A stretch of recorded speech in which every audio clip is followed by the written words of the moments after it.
teknik, baik itu secara karakter, mana yang digambarkan ya tujuh tokoh utama, atau sileknya Harimau Campo, ada sileknya Kambing Hutan, ada sileknya yang Mu'alif, itu Kucing Siam, Tante Jo Burano, Cati Bilang Pandai, Datuk Suri.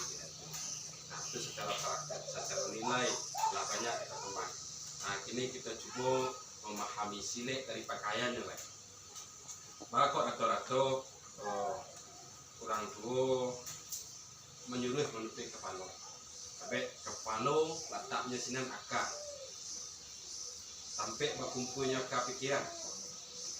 Nah mangkok perlunya dihormati, dilindunginya. Nah sampai membedakan manusia itu jadi bela diri dan perlawanan dilambangkan di kepala. Nah kabeh kepala pun mengandung arti tersendiri dalam sileknya. Nah, jadi kalau dari secara umum orang mengenal tentang sanduk atau getah hitam. Jadi kabeh kepala itu sanduk bisa dari batik atau getah hitam. Itu secara pangulu. Tapi hakikat di dalam silek, mengkok ada orang mengecek silek pangulu, gitu kan? Silek mengkuda-kuda atau silek adalah pakaian ini mama. Nah, jadi ya sampai di sini ada pertama, kok baju lo bajunya, bahas rawanya, kayak pinggangnya lah, ini coba cicik. Ikat kepala ko, kabet kepala itu kalau di pangulu, jadi awak sekolah mematasi dulu secara opora, secara lahiriah. Sawah matang latang bintala, tapi nilainya kita ambil dulu lah. Nah, bakok kabeh kapalo, tapi setiap awak kau kan pada tiketnya di Minangkabau sama orangnya berdiri pengulu sepakai kaum, berdiri dajo sepakai alam. Jadi di mana di Minangkabau sama setiap orang adalah pemimpin. Nah, tapi ada orang nggak mau untuk itu pembantu, banyak cik kan. Tapi secara nilai untuk masyarakat dari generasi Minangkabau secara utuh kabeh kepala ko adalah lambang atau isyarat ilmu pengetahuan. Nah, ini kita coba yang agak nanya di makan step. Nah, up.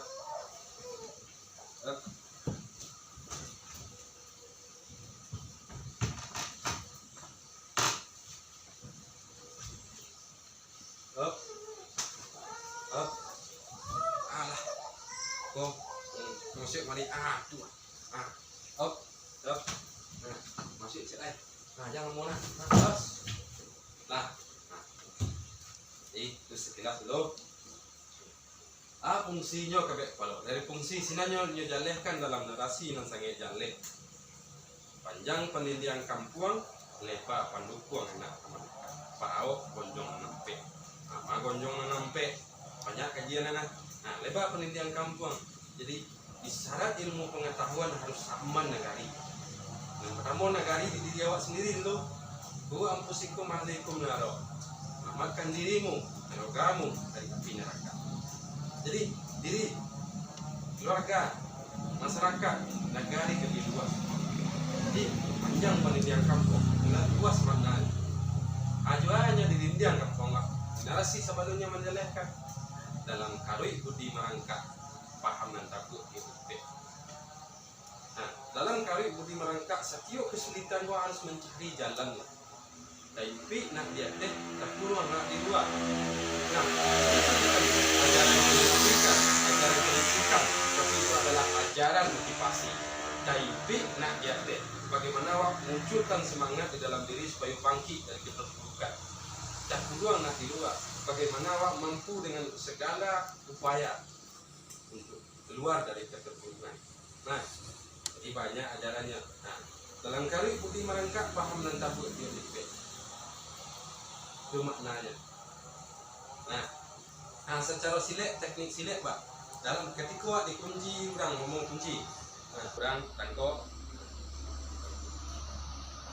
Tangkoknya mereka. Nah, katakan ke bawah. Nah, dalam kali budi merangkak tak hilang kawak dah. Nah, sesuai dalam karya budi merangkak paham dan tabuk tiap bahas situasi bahas kondisinya. Nah, wak harus mencari jangan sampai wak impi orang lah. Nah, kalau seandainya didorong semakin kuat wak kemari disepai kau tahan. Kau dibayar sekali. Nah, kemudian tangkil. Nah, yang kuning langkah. Nah, bisa cara teknik. Banyak lah ya. Itu dari kabek kapalo saja. Kabek kapalo terbuat dari beta Jambi. Batulih kulima harap. Panjang balik pek tanggo. Tujuan tersimpan dari sio. Setiap katiuk undang-undang setiap liku akan menjala. Paham nanti dalam karut budi merangkak paham nanti tabut pion. Panjangnya pendidikan kampung lebar pendukung nak menekan. Parau menjual amparan di rumah datang parau menjual. Itu rahasia ilmu pengetahuan. Setiap kaki undang-undang itu kalau kok orang banyak hari ini. Nah, jadi harus luas pengetahuan ada. Nah, bapaknya pengansa orang tak ada ketakutan ya. Ada karena dalam karib budi merangkak dalam setiap masalah. Nah, coba awak dikunci tu orang, gelek sekali. Tuh, di kau tenaga. Nah, coba. Nah, itu mengkok harus beraja melangkah. Tak bisa mengawalkan saja kalau seandainya Allah ditiru-tiru dipelajari dicari-cari saja kepandai saja tanpa pemahaman akan pandai. Nah, itu harus banyak latihan. Bah pertama, bah dalam pelajari bah teknik, bah dorongan tenaga terima posisinya, bah posisi tenaga yang kuat. Rata-rata menunggu oleh kok kurang tenaga kalau dalam jarak kaki, mungkin kok jarak jauh bisa lah kan. Dalam jarak kaki tenaga oleh kok kurang tenaga. Nah, dan itu mudah. Kalau seandainya tak payah kok digeser kemari sih, peh kemari, kok dibayar kemari sih. Nah, tang, kok sentral tenaga cik. Nah, kalau nyelap peh, jadi pakaian kabek kepalo, badeta panjang bakal duit. Panjang tak dapat orang kue, lebar tak dapat orang bilai. Tak murah dibaca. Cukup gerakan silet kau dah kaku dah. Panjang tak dapat orang kue, lebar tak dapat orang bilai. Sendiri di karangkannya yang kek satu orang di kapalo. Nah, ini banyak nilai maknanya. Itu pakaian awak sehari-hari. Jadi, tegaskan balik. Di setiap awak adalah pemimpin dan setiap pemimpin akan diminta pertanggungjawab.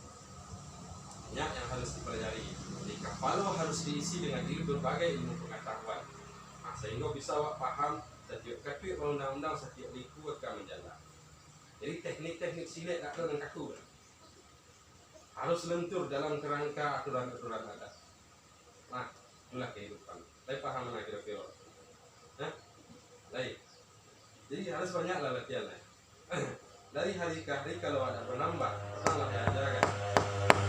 Kalau ada penambah, setiap hari waktu menjadi. Jadilah setiap hari itu bertumbuh semakin lebih baik. Nah, sedikit lagi. Nah, perhatikan. Peragok langkah waktu dulu. Nah, jelek. Dia kemari. Kau dipatakin, alai. Jam kaki yang mana? Itu jam bahu di bawah nampak mana wak? Itu kan tak dalam perhatian. Coba ya. Tak tembus. Kau pertahan. Ya, tak ikut dimasukin dulu. Nah, di bawah sedikit. Up. Up. Kan. Up.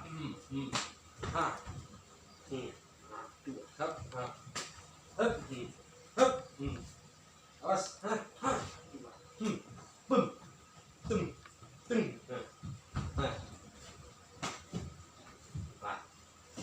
Jadi jelas sekilas gambaran saya tentang bahwa kok perlu menurut kepala. Yang pertama sebagai manusia yang makhluk yang dilebihkan Allah, perbedaannya adalah akal yang diletakkan di kepala. Jadi orang yang tidak menggunakan akalnya Allah menjadikan dalam Al-Quran lebih berbahaya daripada binatang. Jadi kok binatang kan kepala lah. Tapi tidaknya menggunakan akalnya lah. Jadi mampu harus diduduknya pemikiran yang tertata, dan itulah gambaran dari akal sehat seorang ini. Nah, isi akal sehat. Jadi kita kabeh kepala adalah gambaran ilmu pengetahuan yang akan menata pemikiran. Lahirlah yang dikatakan sebagai akal sehat menurut saya di luar kehidupan saya. Pak, yang disuit Pak pada jalan, walau baju lah.